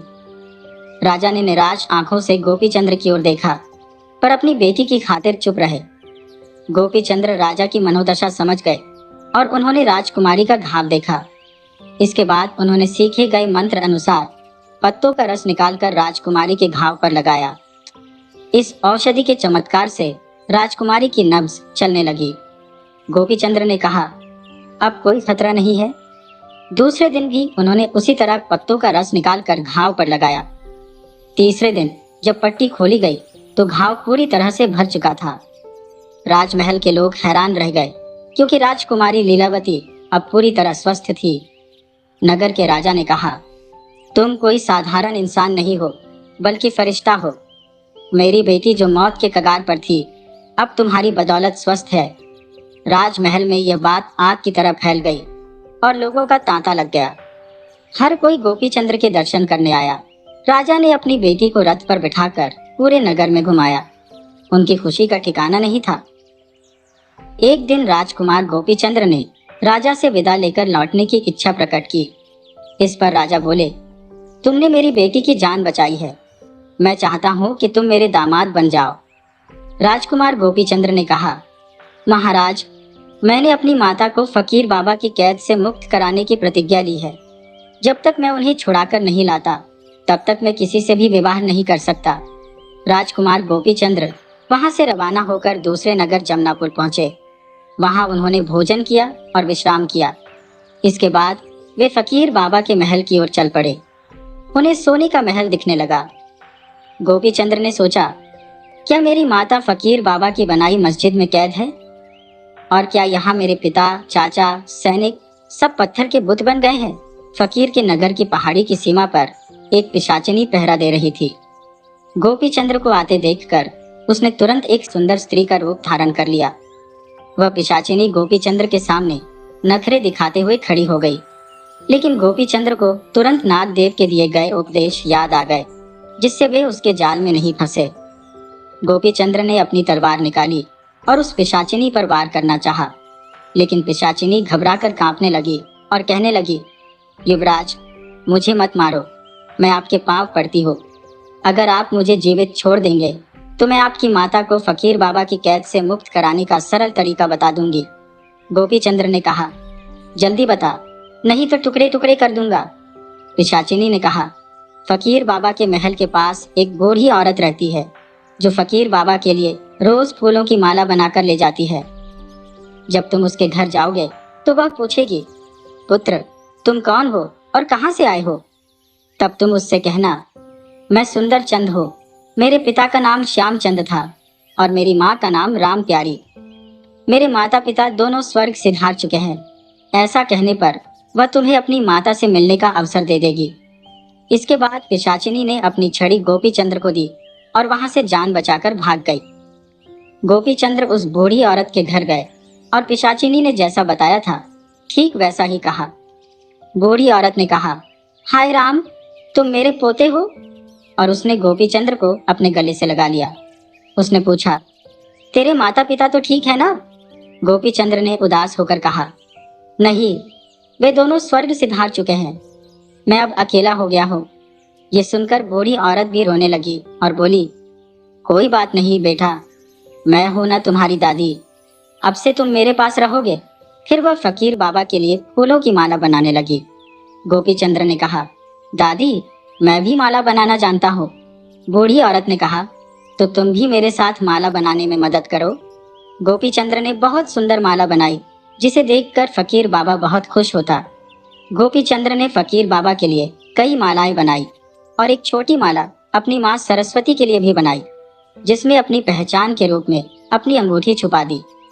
बूढ़ी औरत माला लेकर फकीर बाबा के महल के अंदर चली गई। फकीर बाबा माला देखकर बहुत खुश हुआ और पूछा, आज की माला किसने बनाई? बूढ़ी औरत ने कहा, मेरा पोता, जो 2 दिन पहले मेरे पास रहने के लिए आया है। फकीर बाबा ने कहा, तेरा पोता तो बड़ा होशियार लगता है, मैं तेरा वेतन बढ़ा दूंगा। इसके बाद बूढ़ी औरत माला सरस्वती को देने के लिए उसके कक्ष में चली गई। जब सरस्वती ने माला देखी तो कहा, मैं इस माला का क्या करूंगी काकी? और उसने माला को दूर फेंक दिया। माला से अंगूठी नीचे गिर गई। अंगूठी देखकर सरस्वती को ऐसा लगा जैसे उसने अपने पुत्र को देख लिया हो। वह उदास होकर रोने लगी और बोली, पुत्र, तुमने मुझे ढूंढ लिया है और यहाँ तक पहुँच चुके हो, लेकिन इस फकीर से कैसे बचोगे? इसने पहले ही तुम्हारे पिता और काका की सेना को नष्ट कर दिया। गोपी चंद्र को जब पता चला कि फकीर बाबा को उसकी बनाई माला बहुत पसंद आई है, तो उसने और भी अच्छे से मालाएं बनानी शुरू कर दी ताकि वह फकीर बाबा का दिल जीत सके। सरस्वती ने गोपी चंद्र की भेजी अंगूठी अपने हाथ में पहन ली। समय बीतता गया और गोपी चंद्र ने फकीर बाबा के मन में अपनी जगह बना ली। एक दिन फकीर बाबा ने खुश होकर बूढ़ी औरत से कहा, माई, अपने पोते को यहाँ लेकर आओ, मैं उसे देखना चाहता हूँ। दूसरे दिन बूढ़ी औरत गोपी चंद्र को लेकर फकीर बाबा के सामने गई। फकीर बाबा ने गोपी चंद्र को देखकर पूछा, क्या नाम है तेरा? गोपी चंद्र ने कहा, मुझे गोपी कहते हैं। फकीर बाबा ने कहा, गोपी, तुम बहुत सुंदर मालाएं बनाते हो, बताओ तुम्हें क्या चाहिए? सोना, चांदी, हीरे जवाहरात, हाथी, घोड़े? गोपी चंद्र ने कहा, फकीर बाबा, मुझे इन चीजों की कोई जरूरत नहीं। हीरे जवाहरात मेरे किस काम आएंगे? अगर आप मुझसे खुश हैं तो मुझे आपकी मस्जिद का दर्शन करना है। तो वो फकीर बोला, नहीं, मैं तुम्हें वहां नहीं ले जा सकता, क्योंकि वहां सरस्वती रहती है और उसने पूरे 12 साल का व्रत लिया है। मैं तुम्हें वहां नहीं ले जा सकता, कुछ और मांग लो। गोपी चंद ने कहा, ठीक है, अगर आप मुझे वहां नहीं ले जा सकते तो मुझे अकेले जाने दीजिए। फकीर बाबा ने कहा, मैंने मस्जिद को पूरी तरह से अपने जादू में बांध दिया है, इसलिए वहां नहीं जा सकता। गोपी चंद अपनी जिद पर अड़ गया और कहा, बाबा, मैंने आपकी मस्जिद के बारे में बहुत सुना है। वहां जो मन्नत मांगता है वो जल्दी पूरी होती है, इसीलिए मैं वहां जाना चाहता हूँ। फकीर बाबा ने कहा, अच्छा, अगर तुम मस्जिद में मन्नत मानना चाहते हो तो मैं तुम्हें तरीका बताता हूँ। फकीर ने गोपी चंद को मस्जिद के अंदर जाने का तरीका बता दिया। गोपी चंद मस्जिद के अंदर गया। उसने देखा उसकी माँ उदासी में बैठी है। धीरे धीरे चलकर गोपी चंद अपनी माँ के पास खड़ा हो गया। सरस्वती ने एक बार भी गोपी चंद की तरफ नहीं देखा। वह सोच रही थी कि यहाँ केवल फकीर ही आ सकता है, और उसने कड़क आवाज में कहा, फकीर, वहीं रुक जा, आगे बढ़ने की कोशिश मत करना, नहीं तो तेरे टुकड़े टुकड़े हो जाएंगे। गोपी चंद ने कहा, माँ, यह मैं हूँ, आपका पुत्र, एक बार सिर उठाकर देख लो, मैं गोपी चंद हूँ। सरस्वती ने कहा, मैं तुम पर कैसे विश्वास करूं? यह फकीर बाबा की चाल भी हो सकती है। गोपी चंद ने कहा, माँ, मैं आपका बेटा हूँ, मैं आपको बचाने के लिए यहाँ तक पहुँचा हूँ। मैंने ही 2 अंगूठी उस बूढ़ी दादी के पास भेजी थी, मुझे विश्वास करो माँ। सरस्वती ने गोपी चंद को गले लगा लिया, लेकिन उसे छोड़ने का मन नहीं कर रहा था। वह अपने पुत्र से दूर नहीं होना चाहती थी। गोपी चंद ने कहा, माँ, मुझे जाना होगा, वरना फकीर को शक हो जाएगा और मैं जल्द ही लौट कर आऊंगा। सरस्वती ने कहा, बेटा, तुम छोटे हो, अकेले उस बेरहम फकीर का सामना कैसे करोगे जिसने तुम्हारे पिता, चाचा और पूरी सेना को पत्थरों में बदल दिया। गोपी चंद ने अपनी माँ को धीरज बंधाया और फिर मस्जिद से बाहर निकल आया। फकीर के पास जाकर उसने ऐसे अभिनय किया जैसे उसे कुछ पता ही ना हो। फकीर ने पूछा, कैसी लगी मेरी मस्जिद? गोपी चंद ने कहा, बहुत सुंदर है। वहां से लौटने का मन नहीं कर रहा था। फकीर ने कहा, पगले, मस्जिद देखने से पेट नहीं भरता, पेट भरने के लिए खाना खाना पड़ता है। मन को शांत रखने के लिए राज्यों को जीतना पड़ता है। गोपी चंद अपनी दादी के साथ घर लौट आया। अगले दिन सरस्वती जल्दी उठी, स्नान किया, अच्छे कपड़े पहने और फकीर के लिए बढ़िया पकवान बनाए। फकीर ने भोजन का न्योता स्वीकार कर लिया और सरस्वती की बनाई भोजन का आनंद लिया। आज फकीर का दिल खुशी से झूम उठा था। उसकी बरसों पुरानी चाहत अब साकार होती नजर आ रही थी। थोड़ी ही देर बाद एक औरत हार मालाओं का बंडल ली वहां पहुंची। उस समय सरस्वती ने अपने तन को आभूषणों से सजाकर पूरे 16 श्रृंगार किए हुए थे और बड़े ठाठ से इतराती हुई वहां आई। फकीर ने जैसे ही सरस्वती को देखा, उसकी निगाहें नशे में और गहरी हो गईं और बोला, वाह, मेरी रानी के तेवर आज कुछ खास नखरीले लग रहे हैं। सरस्वती ने जवाब दिया, फकीर, मेरा 12 वर्षों का व्रत अब पूरा होने को है। फकीर यह सुनकर बेहद खुश हो गया। उसका मन अब बेचैनी से सरस्वती को अपनी बाहों में लेने के लिए मचल रहा था। लेकिन जैसे ही उसने सरस्वती को छूने के लिए कदम बढ़ाया, सरस्वती ने उसे रोकते हुए कहा, रुक जा, अगर तूने मुझे छुआ तो तेरे सिर के टुकड़े टुकड़े हो जाएंगे। मेरा व्रत अभी पूरा नहीं हुआ है, बस कुछ ही दिन और सब्र कर ले। मैं कहीं भागी तो नहीं जा रही, फिर तू इतना अधीर क्यों हो रहा है? फकीर ने पूछा। तेरा व्रत पूरा होने के बाद तू मेरी इच्छा पूरी करेगी ना? सरस्वती ने हाँ में सिर हिलाया, लेकिन कहा, मुझे पहले तुमसे एक सवाल पूछना है। फकीर ने कहा, पूछो, क्या पूछना चाहती हो? सरस्वती ने चालाकी से पूछा। मुझे बस इतना जानना है कि तुमने अपनी जान कहाँ छुपा रखी है। अगर किसी ने तुम्हें मार डाला तो मेरे भविष्य का क्या होगा? सोचा है तुमने, मेरे बिना तुम्हारे मरने के बाद मेरी जिंदगी का क्या होगा? मैं कहाँ जाऊंगी? फकीर ने जवाब दिया, तू मेरी चिंता मत कर। मेरी जान बहुत महफूज जगह छुपी हुई है, जहाँ कोई भी नहीं पहुंच सकता। वह रहस्य सिर्फ मैं जानता हूँ। लेकिन सरस्वती ने जिद करते हुए कहा, मुझे तब तक यकीन नहीं होगा जब तक मैं अपनी आंखों से न देख लूं। बस एक बार मुझे बताकर मेरी तसल्ली कर दे। फकीर ने थोड़ी सोच विचार के बाद कहा, ठीक है, सुन। 7 समंदर पार एक पत्थरों का देश है। वहाँ एक किला है जो लोहे का बना है। उस किले के भीतर बहुत से बेल के पेड़ और नीलगिरी के पेड़ हैं। उन्हीं पेड़ों के बीच में एक काम के पेड़ का तना है और वहाँ अंगूर की बेलें लटकी हुई है। उसी तने के बीच में एक सोने का पिंजरा है जिसमें एक तोता बंद है। उसी तोते में मेरी जान है। जिस दिन वह तोता मरेगा उसी दिन मेरी मौत होगी। पूरी बात सुनकर सरस्वती के मन में राहत महसूस हुई, लेकिन फकीर ने कहा, अब तो मैंने तुम्हें सब कुछ बता दिया। बस अब तुम मेरी इच्छा पूरी करना। सरस्वती ने इस पूरी कहानी को अपने दिमाग में बसा लिया और सोचा, कैसे मेरा छोटा सा बच्चा फकीर की बताई जगह ढूंढेगा और कैसे वह 7 समंदर पार करेगा। मेरा बच्चा तो अभी बहुत छोटा है, वह कैसे इस फकीर को मारकर मुझे इस कैद से आजाद कराएगा। मैंने फकीर को तो 1 हफ्ते का वक्त दे दिया है, लेकिन कैसे यह सब मुमकिन होगा? यही सोचते सोचते सरस्वती ने एक कागज पर यह सब लिखकर गोपीचंद को एक बुढ़िया के हाथों भिजवा दिया। गोपीचंद ने उस पत्र को पढ़ते ही अपनी दादी से कहा, दादी, पिताजी ने बहुत सारा उधार लिया था। अब आप मुझे खाने का सामान बांध कर दे दो, क्योंकि मुझे वहां तक पहुंचने में कई दिन लग जाएंगे। बुढ़िया ने गोपीचंद के लिए खाना बांध दिया और वह अपनी दादी के पैर छूकर वहां से निकल पड़ा।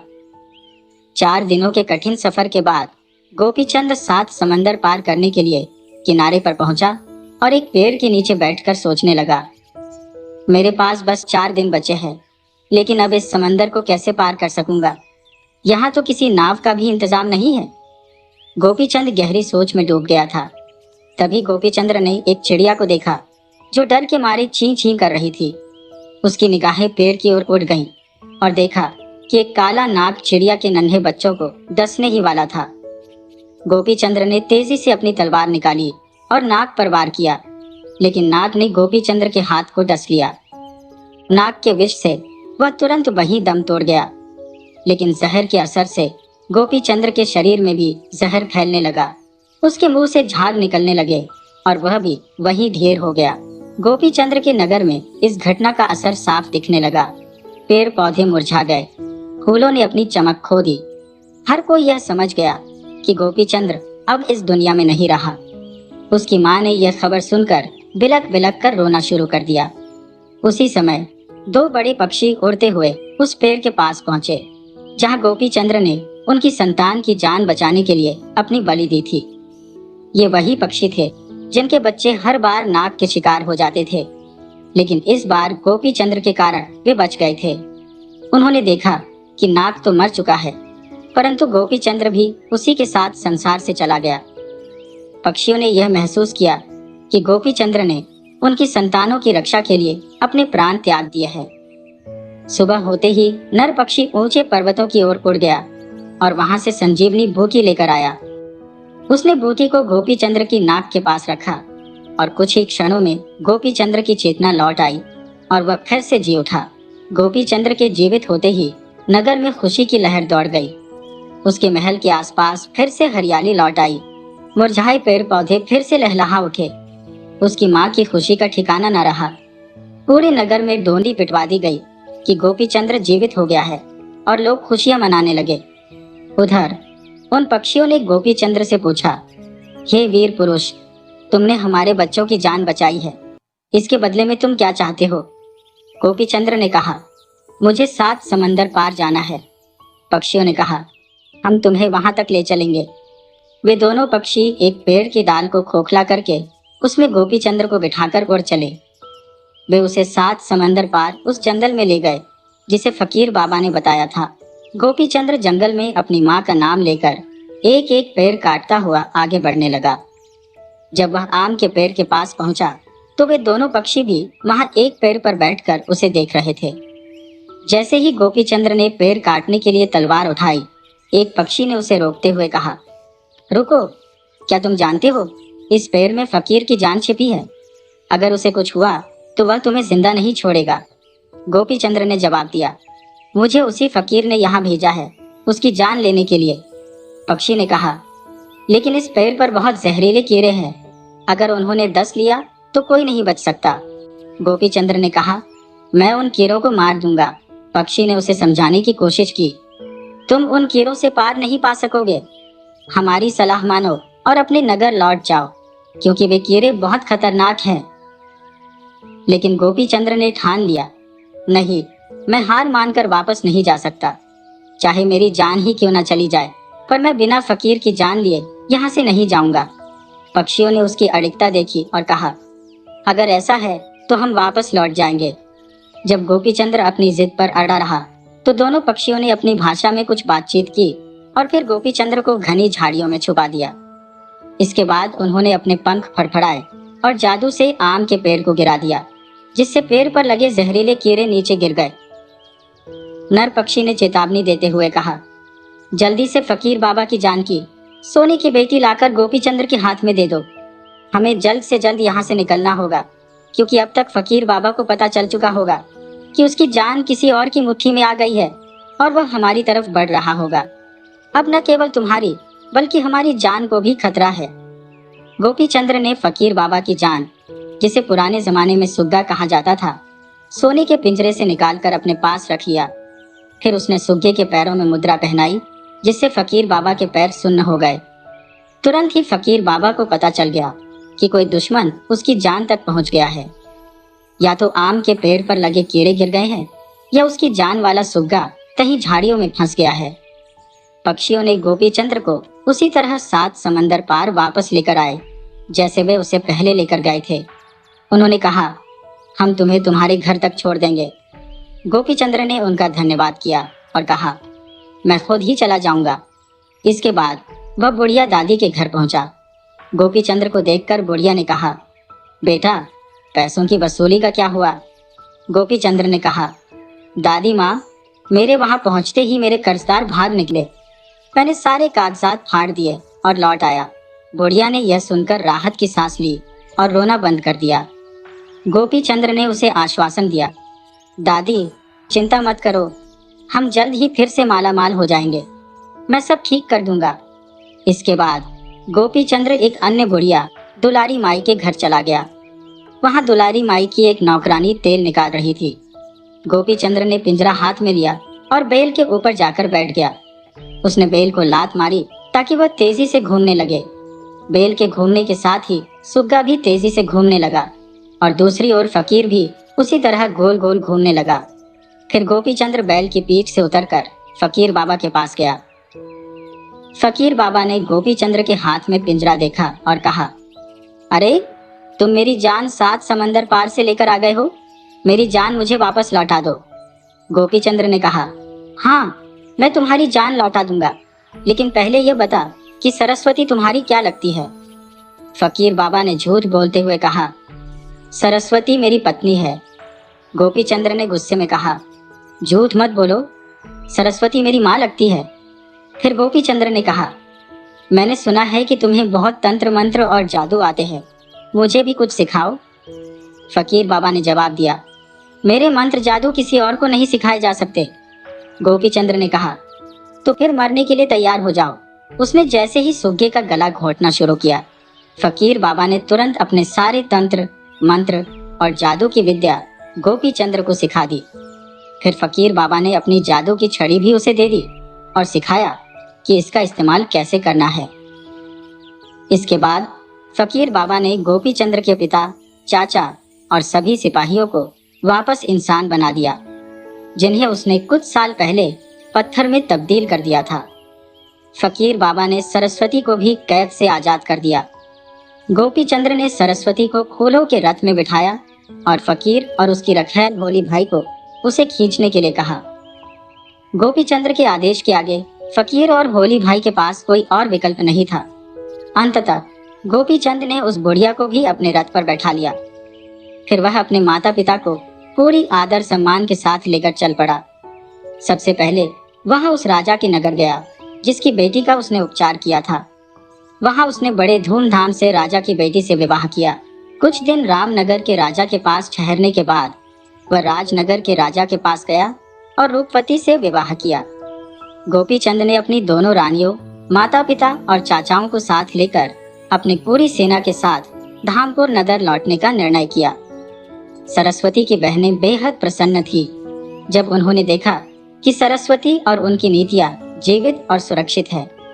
सरस्वती की बहनों ने अपने पुराने गहने और साज श्रृंगार फिर से पहन लिए जो उन्होंने पहले त्याग दिए थे, क्योंकि फकीर बाबा के कारण उन्होंने खुद को विधवा मान लिया था।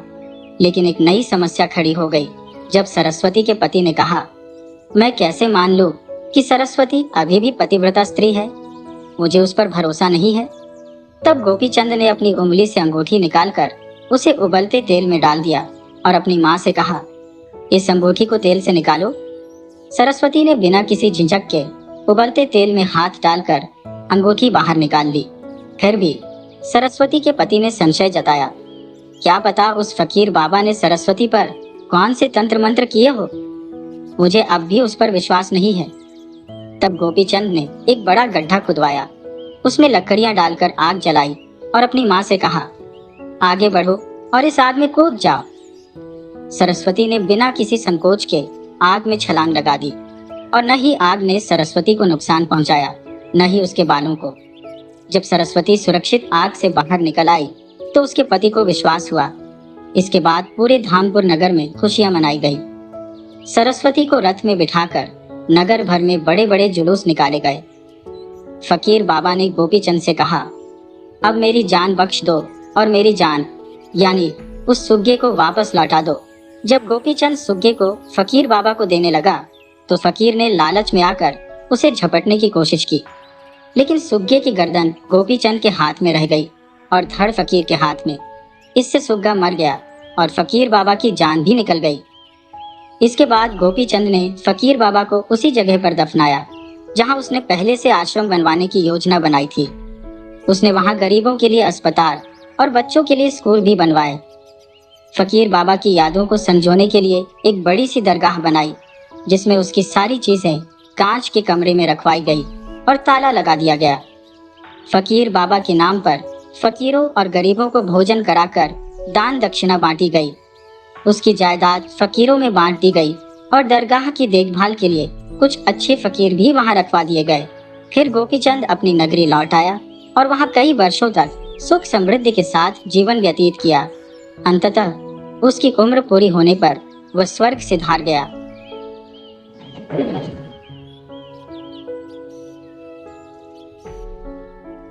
दोस्तों, अगर आपको ये कहानी पसंद आई हो तो कृपया हमारे चैनल को सब्सक्राइब करें, वीडियो को लाइक और शेयर करें